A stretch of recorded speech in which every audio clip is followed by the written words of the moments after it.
what's going on, Los Angeles? Welcome to the Rams Skinny here on the LA Football Network, LAFBnetwork.com, your destination for all your LA football content, specifically your Rams content.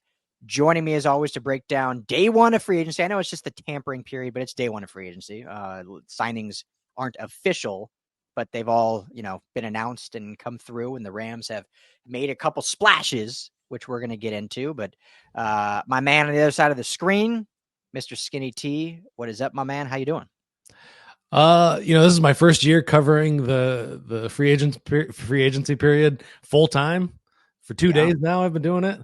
Oh man, I'm beat. It comes fast and furious when you got to pay attention to every little thing. If you haven't checked it out yet, though, all you listeners out there, go check out the Rams free agency tracker. In my opinion, the best way to keep track of all the moves that are relevant to the Rams. That's up and live, and definitely go check that out. LAFB.com for that. But yeah, what do you think? LAFBnetwork.com. I know our website. Of course I do. I'm just tired. How you doing over there, man? Good. Yeah, you've been crushing it today. A lot of great stuff up. But yeah, that tracker has all the info you guys need. So it's not just like I've seen some, or we've even done in the past, just because I didn't have the bandwidth of some tweets and stuff. But Ryan puts everything in there. There's links to all of our full coverage at each position. So you can see breakdowns of, positional free agents that the Rams could target that are still available, cap figures. So it's all on there. So great work on that, my man. But definitely check that out. I'll put a link below as well, so everyone can find that if you're watching on YouTube. But if you're on LAFBnetwork.com already, then you can just find it there. But yeah, good, man. It's Rams for not first time, I should say, but first time in a little while having a good amount of cap to play with.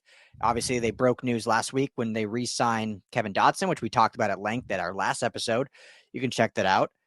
Which I got to say, I think a lot of people, and most people that comment on things usually, there's a lot more people that watch things than actually comment. And I'm glad people are commenting, but I think a lot of people took what we said about the Dotson signing as negative. And in reality, we both liked the signing. We just thought it was a little rich, and we want to see how it played out. We're not fanboys. We're not going to sit here and just think everything the Rams touch is just gold. But overall, that was a good move. But we're just going to tell you like it is. It was a little, maybe a little high price based on some other needs in terms of defense. But overall, we both did like it. So I was a little surprised. Everyone that commented at least thought we were down on the signing and too negative about it. Yeah, and I didn't mean to come across negative. It's not about the argument you make; it's about the framing of the argument. And I did come out a little hot, a little bit negative. And I think, from the Twitter response anyway, I think the fans were generally very excited about it, and for good reason. He really did unlock the offense. Like the player a lot, but we'll get more into the cap situation after two more signings for the offense. Not the defense, but good piece of advice was dropped in the comments, which was why don't you keep an open mind, Ryan? And I'm all about that. I'm all about being open minded. I feel like you always do have an open mind, so we love it. We love the fodder, and so the Rams today doubled down on that and get their other guard, which they pretty similar contract. Dotson 3 years, $48 million. Of the totality. And then they get Jonah Jackson from Detroit, 3 years, $51 million. This seemingly looks like then Steve Avila will slide to center. Jonah Jackson does have some experience playing center as well, so they have some versatility between the two of them. But my thought, and I think you would agree, is that they'll move Avila to center. You thought they should have moved Avila, or thought they were going to move Avila to center last year. And then you have your guard set with Jackson and now it's been a long day for me as well. Thank you. Dotson as well. So before we get into any further, just before we even talk contract, just your thoughts on the player. How do you like this signing, bringing Jonah Jackson from Detroit to LA to anchor that other side on the guard position? I think they must be seeing something that I haven't seen to pay him at the same place that they are putting Dotson at, or a little bit more even. I thought Dotson had a better year last year, and a more clean bill of health through the year last year. Jonah missed 5 games plus an extra in the playoffs with a variety of injuries. He missed some due to an ankle injury, wrist injury, and then he had a partially torn meniscus, which he had surgery on before that crazy 49ers game where they ended up losing to the 49ers. But again, steep, but what we talked about this pre-show, which is what you and I have been asking for, and a lot of people have been wanting to see from this Rams team is some physicality, and they've added that. So, there's an obvious direction that they're going. They're maulers up front. That's what they want. They're going to open up a lot of space. They're going to create a lot of space for Kyren Williams in the running game. They're going to protect Matthew Stafford in a great way. And all of those are good things. So in a positive vein, I'm going to say, at least we know where they're going with their offense. Do I still have questions about the defense? Do they still need to add a cornerback and an edge rusher and a safety and not on the defense, but a kicker? All of those things need to fit under the cap. And I think that they need to get all of those positions sorted out. Now you can go through the draft, and I do expect, and I hope that they go defense in the first and the second round. All sorts of scenarios there, trading up, trading down. But I think that those are still question marks. And anytime you go into the draft to address a need, there's always a chance that those guys don't work out as pros. Now, how you solve for that is you go out and you get a guy like Jalen Ramsey, who has proven that he can be a excellent professional football player. And that erases some of that doubt of what's going to happen. Now, anything can happen to any player. There, any situation, a guy can get hurt, doesn't live up to expectations. But as we move through free agency, there's fewer and fewer guys that they can get for the defensive side of the ball from this group of free agents that are more proven guys than anybody you can get in the draft. You think about a guy like Jeff Okudah, who just got picked up by the Texans, former 3rd overall pick in the draft a couple years ago, just never worked out, never found a place in Detroit and Atlanta. And now he's going to have his best chance, I would say, with DeMeco Ryans, but that's a different story. So those are my thoughts. What do you think? Yeah. So, I mean, let me say, it's a fine signing. I'm not like displeased with it or whatever. I think, Jonah, I think he has a lot. He's a mauler, big body. What is he? 6'4", 311. Yeah, 311, 6'4", 311. Obviously, the pedigree coming from the Big Ten, from Ohio State. Did some good things with Detroit. So it's definitely, I'm not like upset about it. But anytime, and this is not just the Rams, this is the NFL, anytime you make it to free agency, you're always going to have to overpay, whether it's an in-house guy or an out-of-house guy. If it makes it to free agency, you're going to overpay. And so, in my opinion, this is an overpay. But that's the case for every guard, center, tackle, every player in free agency. Very rarely do you say, oh, wow, that team got a bargain. Almost always the player gets overpaid or they, can meet those expectations. But we rarely see that. Like, I'm trying to think, we can even just think Rams specifically. Like, how many times has a high profile, highly paid free agent exceeded expectations based on contract? I mean, you can probably some quarterbacks in there. You think of Peyton Manning with the Broncos. That one probably worked out pretty well. I'm trying to think off the top of my head for some Rams ones, but very often. Go ahead. One of the worst ones maybe of all time Rams history. I don't know. Maybe Allen Robinson. Yeah. I mean, that one definitely did not work out. He just got released from the Steelers as well, so it didn't work for them either. And so I'm not trying to be down, just saying once you get to free agency, guys are going to get overpaid. I'm happy for them. You worked your butt off, great, get the bag and whatever. But for me, when you're just thinking of roster building, and it's never going to be perfect. Obviously, Coleman Shelton's out, trying to get his bag as well. But if it was me, like if you're looking at the offensive line as it stands right now, how much better do I feel with Jonah Jackson, Steve Avila at center, and Coleman Shelton than I did with Steve Avila at guard, Coleman Shelton at center, and Coleman Shelton at center, and then I'm just saying too many names at the other guard. So I think it is better. how much of an improvement. When you look at, again, PFF's not everything. Steve Avila graded out better at basically every statistic than Jonah Jackson did at the guard position. Will Steve Avila grade better at center? That we will see, but you assume the Rams believe Avila is going to be an upgrade at center than what Coleman Shelton was. So absolutely, if that works out and they knocked it out of the park, if you're getting a pretty similar trajectory, then you're spending a lot of money for two positions that did you really upgrade from last year? And again, Coleman Shelton opted out of his contract, wanted to chase. So who knows if it was the option there to even really get him back and what it would cost, which we're seeing centers fly off the board. So that market's shrinking now. So I feel like I'm sounding probably negative and down on it. I do like it. It's a lot of money for two guards that I don't know if I feel like it's a huge upgrade from where they were last year. Does that make sense? Oh yeah, totally. Kind of two other thoughts on this. One, just a note: Steve Avila in college did play center for TCU for 2 seasons as a starter, so that's something to know. And then also, this makes me wonder what they're thinking at running back. Are they going to draft one of the top running backs in the second or third round, or are they gonna try free agency for that as well?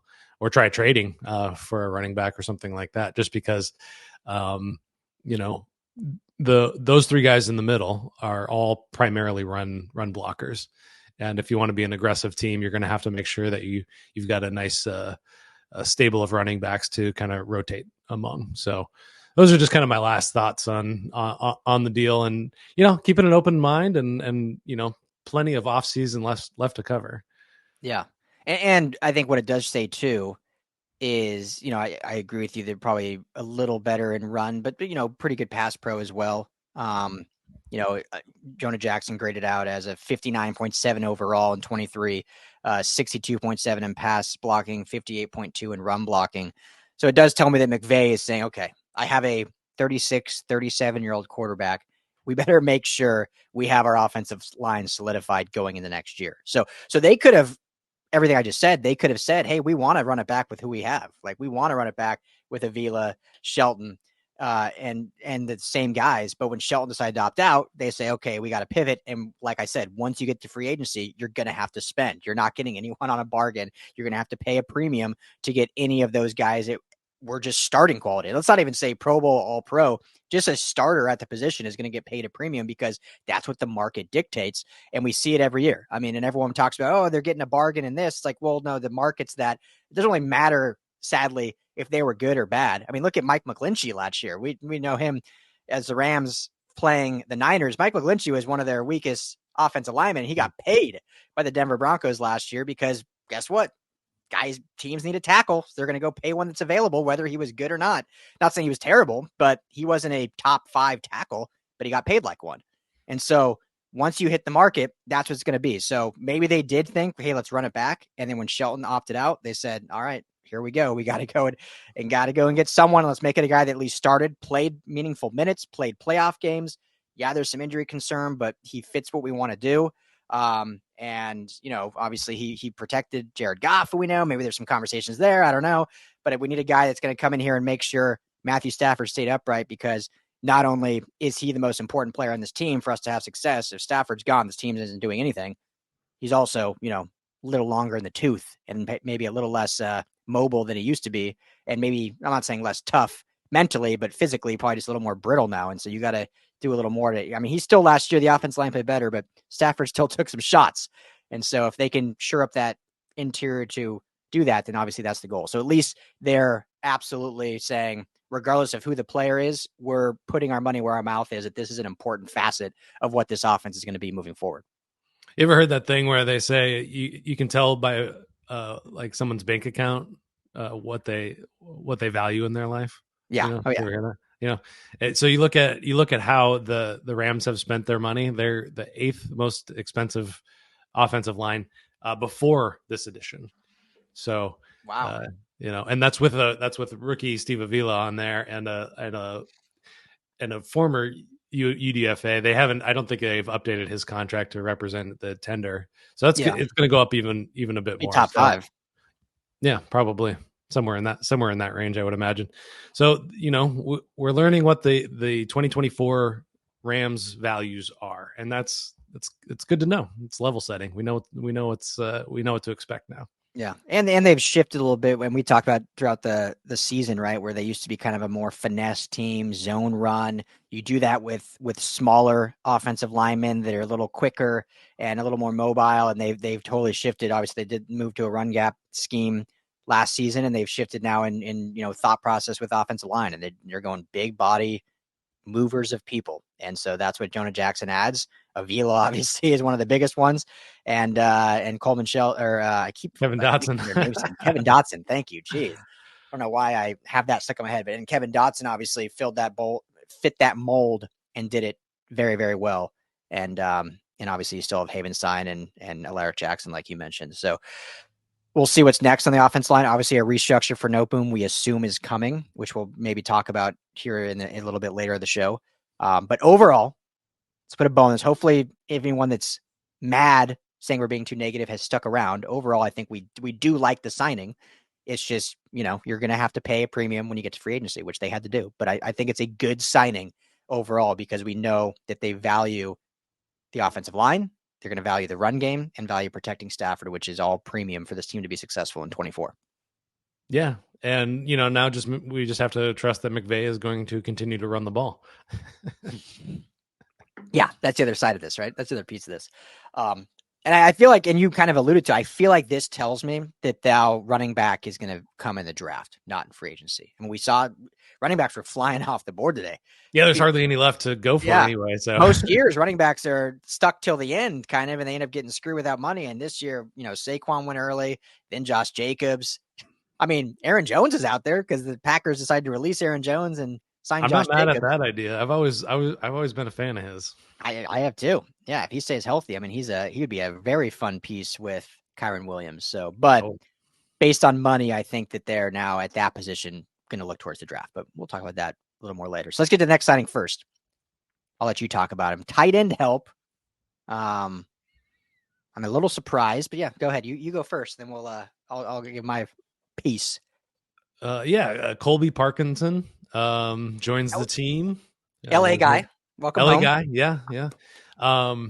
Back down here, he was up in Seattle for a couple of years, playing ball for them, and he's again pointing towards what I was just talking about in terms of what they value. He's a run blocker, and a good pass blocker as well. But he's a blocking tight end. He's not a Brock Bowers type. He's not a Laporta type or anything like that. He's a reliable pass catcher, but he's never been used that way. He's going for one. Tyler Higbee is probably going to miss time at the beginning of the season. So they need to add that. Davis Allen proved to be a good pass catcher, good option when Tyler Higbee did miss time. So that's promising, but he wasn't as good of a blocker as Higbee was. So bringing in something to kind of balance that out. And, Parkinson even lined up in the backfield, which is kind of interesting as well. So some interesting versatility adding to the Rams. Be interesting to see if they use him like that, kind of in that fullback role that, the 11.5 personnel that, we saw Puka Nacua kind of, blocking as he went in motion through the middle of the line. So, I think that's, I find it an intriguing ad. It's a $7.5 million average yearly salary that he's earning. So kind of a high salary again. So they're paying good money in free agency. Yeah, another 3-year deal, 3-year, $22.5 million for the life of it. As you mentioned, average per year it's 7.5. And I think this was about adding. I don't need to add what you said. Really good run blocker, and if they have any concerns or anything about the tackle positions, you want a good blocking tight end that you can, beef up on that side if you need, if they want to, run to the left and put him with Jackson or run to the right with Havenstein, having a good blocking tight end is basically having a sixth offensive lineman. So this gives you a cheaper option than going and getting an expensive tackle to replace one of those guys. And then you can, in the draft, take a flyer on a tackle at one point. You can hopefully groom, or we'll see what's up with Logan Bruss if he's still grooming, or they want to move him inside again or back to tackle or whatever they're doing with Logan Bruss. But I think having a really good blocking tight end just gives you that versatility and gives you, so you don't have to, you can draft based on want and best player available and not on need, because you have someone that's versatile that gives you that added dimension to your offense and to your game, because he's not going to wow you, as you mentioned, with his pass catching ability, with his route running ability. He's got a great head of hair. That's for sure. I'll give him that. That's for real. Great head of hair coming back to LA. But yeah, just gives you that versatility in the run game and in pass pro. And this is becoming more of a mauler offense, which it's fun to see, and more of a bring your lunch pail to work kind of day instead of the glitz and glam that we got used to seeing in the early McVay years. This is a lunch pail to work kind of guy, not as you mentioned, this isn't a Travis Kelce. I mean, Travis Kelce can block too, but this isn't a Travis Kelce type tight end that's going to go for 12 catches and 180 yards and a touchdown. Like, not saying he can't ever do that, but it's going to be he might finish the year with 22 catches total. Yeah, he's had 25 catches the last 2 years. But even if you think about how Higbee's been used in the offense over the years, they've never really used him in that role. He's kind of like a pull in case of emergency, safety valve, almost kind of guy over the middle. You can picture it in your brain. He runs his route, turns around, catches the ball, gets a first down. Yeah, that's how I've always really thought of him. And so you look at Parkinson's stats. He's had 57 catches, and over half of them in his career have gone for first downs. So you love to see that statistic. That's a quarterback's best friend right there on third down or second and short, or you got that safety valve that you can rely on. So yeah, overall, do you like the signing? Again, I'm just, I like that he's Mauler. He costs a lot of money, so we'll get more into money just so that it doesn't seem like we're out of it. I think my calculations, my estimations is this will put the Rams with about $11 million. Is that what I had said? Yeah, $11 million left. But there are restructures. There's other ways to go about this. So yeah, they're not out of money. But yeah, I like it. I like kind of they're taking a different tack with this. We saw just a couple years ago, they drafted a tight end that turned into a wide receiver and super athletic, but never worked out. And so this is just a different way of thinking about it. And I'm on board for this way of thinking. We've been asking for a more physical team, and this is the direction they're going in. So on a whole, I'm happy with it. Yeah, definitely a shifted mindset. Like I said, definitely a shifted mindset to what they've done in years past. And yeah, I like the player. I like the addition. I like what he'll bring to this team. We'll just see how creative they get, with the money moving forward, because it wasn't a position that either of us, or really anyone that claims they, we're talking about a lot, I would call, liar, because I don't think anyone was saying, yeah, the Rams need to get a tight end in whether it's free agency or the draft. I don't think tight end was a position that anyone, Higbee, like you said, is going to be out. Davis Allen is, still a lot of unknown, but I think because of the way they use a tight end, everyone was like, yeah, I think they're kind of good. They'll probably add someone for really cheap, or just, a flyer in the late rounds. So, getting a fairly expensive tight, I mean, you got to think about it. I know this is a fairly big difference, but if I'm not mistaken, like Travis Kelce, who, when he got his contract, I'm pretty sure he was making 12, 11 a year. Wow. Parkinson's making almost 8, not much less than a George Kittle or a Travis Kelce. So when you think about it like that, again, free agency, you're going to have to overpay. So I like the player, like what he brings, but now let's get to the money, because restructures are going to happen. There's no way it's not. So I want everyone to understand that, like, there's going to be, I'm almost positive Noteboom will get restructured, which should add nearly 10 million back to the cap. I think Stafford could potentially be restructured, which could add 20 million based on over the cap.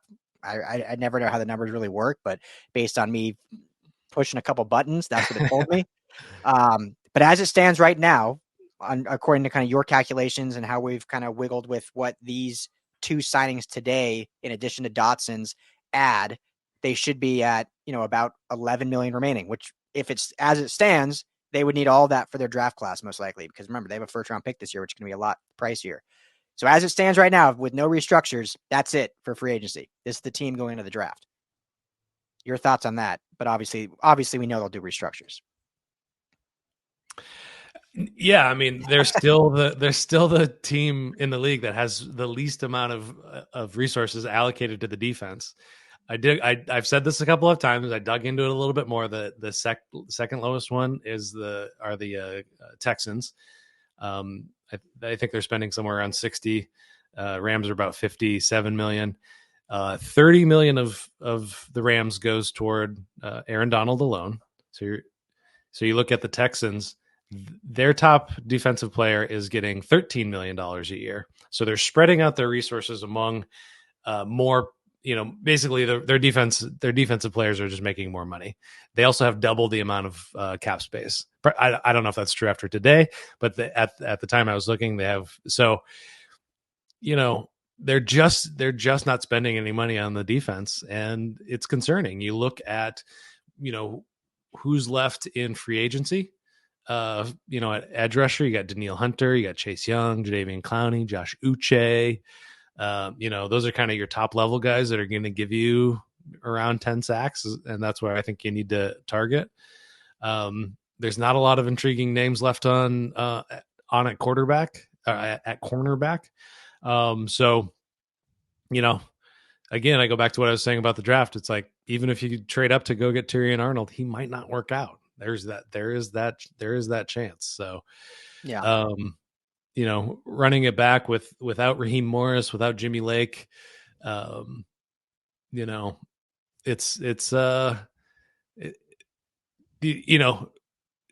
offense is going to have to score more than 30 points a game. Heading into the season last year, I was saying the offense has to score at least 30 points. Now I'm going to say they have to score 35 points, 38 points a game. So, yeah. they're going to clear up some space and hopefully they make the right choices.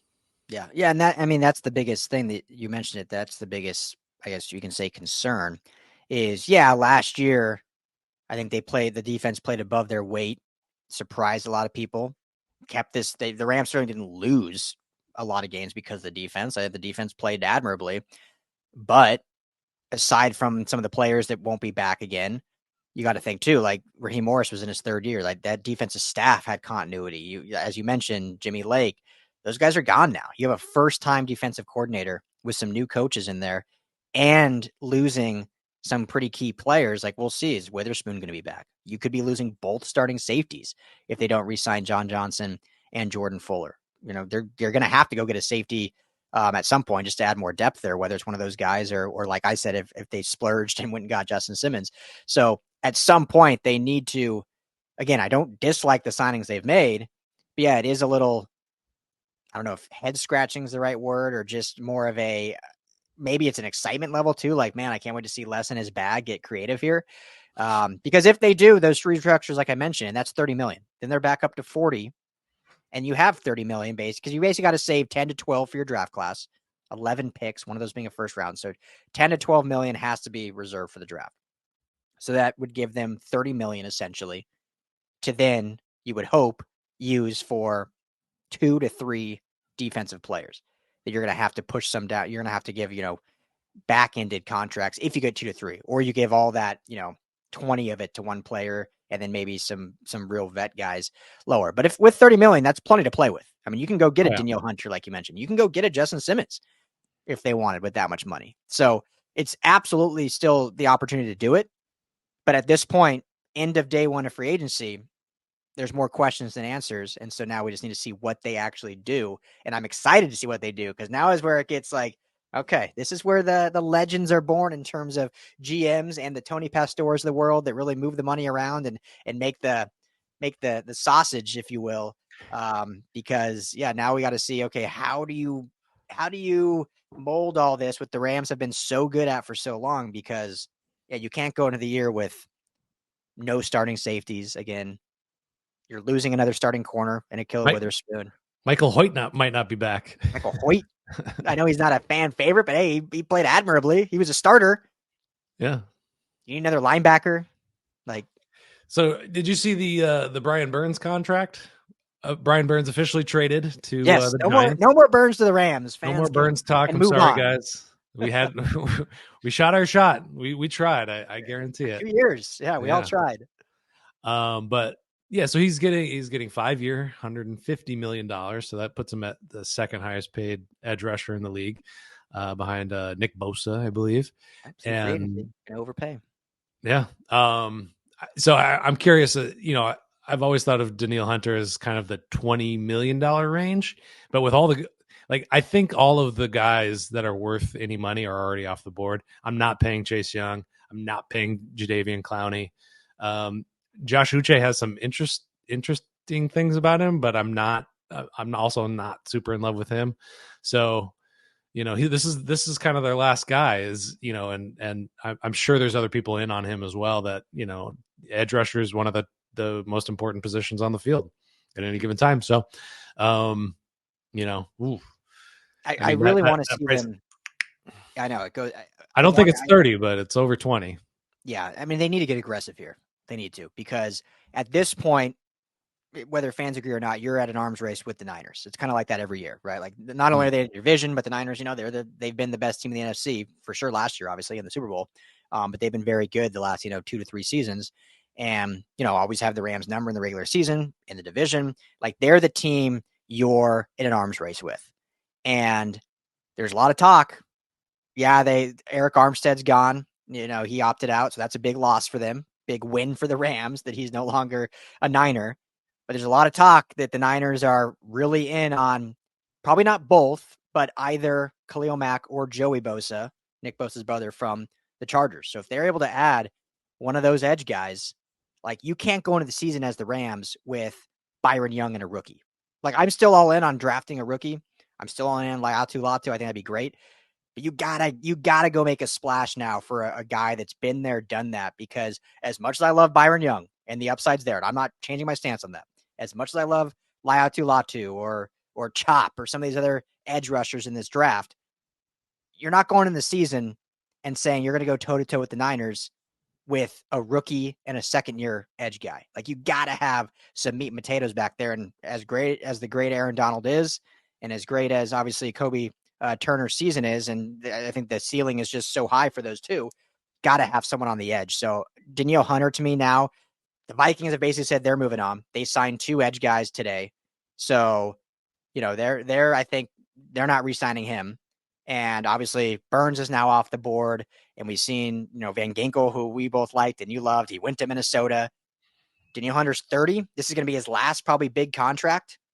I think this is the time for the Rams to really swing. As we just talked about 5 minutes ago, you're going to have to do some restructures to have that money.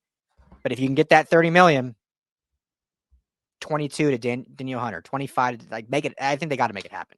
Is that too reactionary based on what your rival is doing, or is that a move that they should do? I mean, I think, last year just proved that they need more pass rush, period.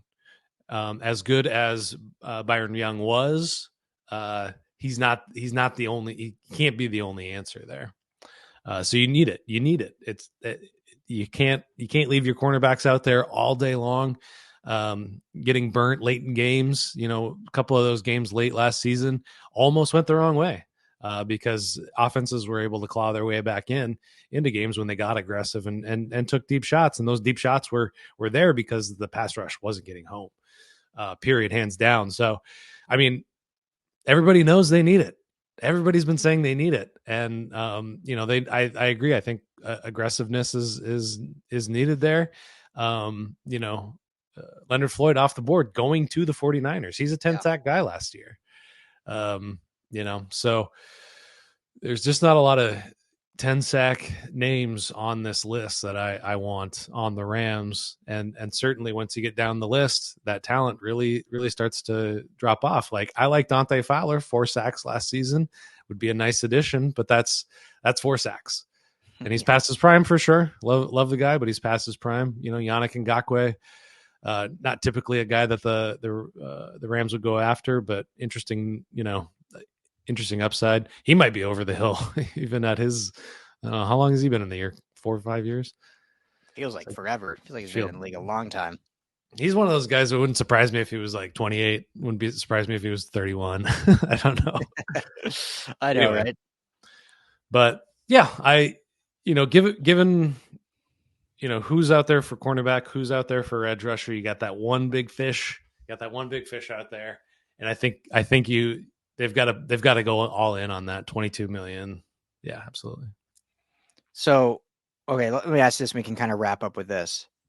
I mentioned the Niners being in. There's been talks. It's not just I'm just saying that on the podcast. Like we have an article up on it. There's been a lot of reporters that have talked about it, and who wouldn't be in, whether they make a deal or not.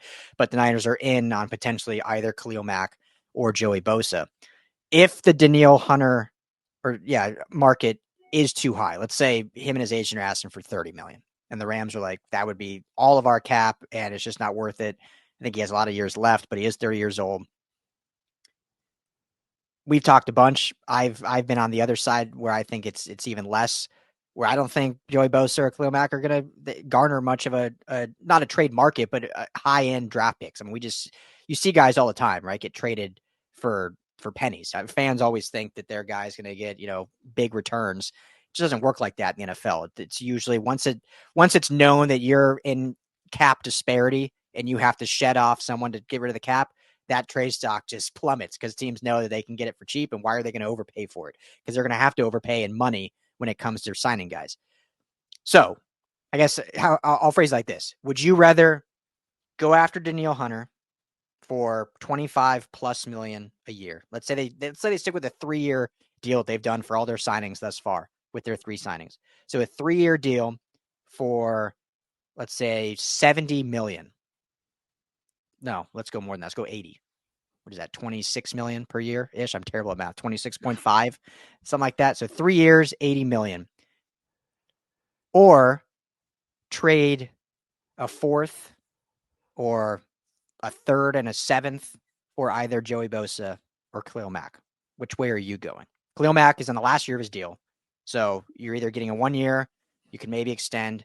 Bosa, I'll look while you're talking, but I believe Bosa still has 2 to 3 years left on his deal. Well, you got time on Bosa because I'm all in on Khalil Mack going to the Rams for a 3rd and a something, probably and a something. I would imagine is where he'll have to go. It's such a Rams deal. It's such a Les Snead deal. Guy on his expiring contract. Had a fantastic year last year. He's been healthy. And he can produce. And so I think, I like Joey Bosa a lot. But I'm higher on Khalil Mack, and I think that if there is an edge to give the Niners, Joey Bosa and Nick Bosa, they're brothers. Which Bosa is your Bosa?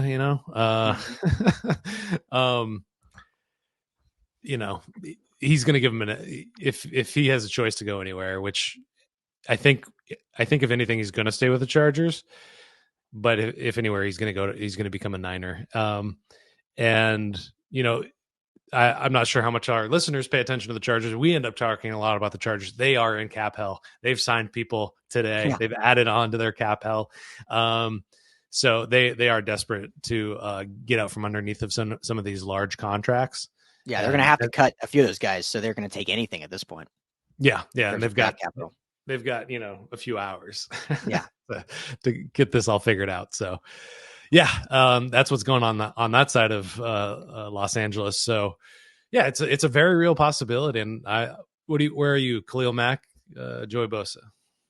Yeah, I mean, and the other side of it is both guys. So like I said, Max just contracts through 24. His cap hit with the Chargers is 38 million this year. Bosa's through 25, and he has a let's see here. He has a 36 million cap hit this year, 32 million cap hit next year. So obviously with trades, things kind of get moved around. There's some different stuff that happens, but either way, most likely if a trade were to happen with the Rams, they would have to probably immediately extend those guys to move some of that cap to later, because as we just mentioned, even when they restructure, they're only going to really have 30 million of cap to play with. They can't just make 38 million work with 1 year remaining for Khalil Mack. So some stuff will happen. It can happen. I'm not saying it can't. So definitely that's the only wrinkle with the trade scenario there. I would still lean Danielle Hunter, just because you don't have to deal with giving up any draft picks. You just, pay the money. But obviously Khalil Mack had a very good year. Joey Bosa, the upside is just so high. The guy just can't stay healthy. So, I mean, you have to see, with this Rams training staff, with their strength and conditioning coaches, how different that looks if he's on the other side of LA versus what has transpired with the Chargers. But the upside's certainly there. But for me, I'd probably still lean Hunter just because you're not giving up any capital. But if that number keeps driving up, then maybe it's worth going to the Chargers and be like, hey, how desperate are you? We'll give you a 6th for Khalil Mack. We'll give you a 6 and a 7 for Joey Bosa. Because, I mean, fans don't want to admit it, but that's much more likely than a 2nd, like some of them think. It's just not happening. Yeah. And I think, it gives the Rams some leverage as they get closer to the new league year kicking off on Wednesday. And that, but it also means that, if they get close, Danielle Hunter is going to come off the board sooner than later. So that, the Chargers might say to them, we know you need this. Make us a better offer, and we'll send them your way. Yeah. What did Burns end up going for? A 3rd and a 5th? Yeah. Which is hilarious that the Rams offer them 2 firsts and they turn it down, and now they get a 3rd and a 5th. But I say that because they got a 3rd and a 5th, and Burns is 25 years old. Khalil Mack is 33, and Joey Bosa is 28, coming off of multiple injuries. So, as desperate as the Rams, I think, are for an edge player, I agree with you.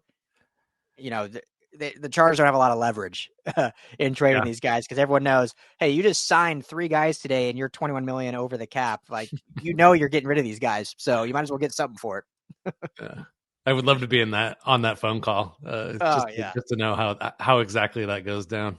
Yeah. Well, new GM Ortiz over there from Baltimore. We'll see if Les calls him up and like, I know you're getting rid of these guys. Do you want something for him, or do you want to just tell them sayonara and go sign with whoever you want? How do you want this to go down? Let's be Les Cook here. Your choice. Your choice. I mean, I've got a pair of 7s, pair of comp picks if you want them. Yeah. Hey, what a great deal on the comp picks. 5 comp picks for the Rams this year. They love. I mean, a lot of the stuff they do, and fans know this, obviously, like they do with the comp pick in mind. Like, they will not make certain moves if it messes with their comp pick formula. I mean, that's all about their strategy. So there are 34 total comp picks given out. 5 of them went to the Rams, and then 5 went to San Francisco. So 10 of 34 goes to 2 teams. It's like more than 30%, or just about 30%. About that, yeah. The NFC West rivals. So, hey, like I said, it's an arm race with the Niners, which makes it all the more fun because they're the bitter foe, the bitter rival. Got to do whatever you can to not just keep up, but overtake, which I think the Rams are on pace to do. But you gotta have more than a second year and a rookie edge guy. Gotta have some true bona fide star power there, which they really. I mean, Floyd had some good years here, but outside of half a season of Von Miller, like, they've really never had. They've tried. They tried it with Dante Fowler, drafting him super early, 3rd or 4th overall. They signed Floyd to the deal, which, he, I think, overall worked out, had some success. Brought in Von Miller, but they won the Super Bowl with him, but it was only half a season. So this is their next up. They tried to go get Brian Burns on multiple occasions. So this is their chance to, make a splash, whether it's in a trade or whether it's for, I think, Danielle Hunter. I would not be mad, and we're dragging on here, but I don't think I'd be mad with like a Josh Uche if they can get for cheap. I think that's a fine player they could add. Gives them, a good player. It's not like a bona fide 15 sack guy, but he gives you some consistency there. But there's not a lot of names left where I'm like, okay, that's a game changer, right? At this point, they're kind of like, there's 1 or 2, barring a trade, and the rest are like, okay, that's a nice piece. Not a lot of game changers left. Yeah, we'll find out what they end up doing, and we'll have a conversation after that. Certainly, if if they're not able to snag somebody in the next couple of days, we'll see. We'll see. Anything else to add, my friend, Skinny T? No, it's been great talking with you guys and interacting a little bit on the YouTube comments, and keep them coming. And even negative feedback. I'm sorry, our Dodgers coverage is lacking for some of you apparently, but I think we do okay. I think we do okay with the Rams, and appreciate each and every one of you that follow us. And yeah, thanks so much, guys. Yeah, much appreciated. I was, if I can keep my name straight, fumbling around names today, but I think we got through it. So thank you all so much for the hanging out, the support. Make sure to hit that like and subscribe button if you are on our Rams LAFB YouTube page, or on the website, lafbnetwork.com, for all of our Rams coverage. We'll be back later in the week, recapping hopefully some more big moves. I mean, if they end up signing Hunter or making a trade, we might have to jump on here live whenever that happens. Definitely. So we'll keep you guys posted on that. But thanks as always for hanging out with us. This is the Rams Skinny, brought to you by the LA Football Network. We'll talk to you guys all in a few days.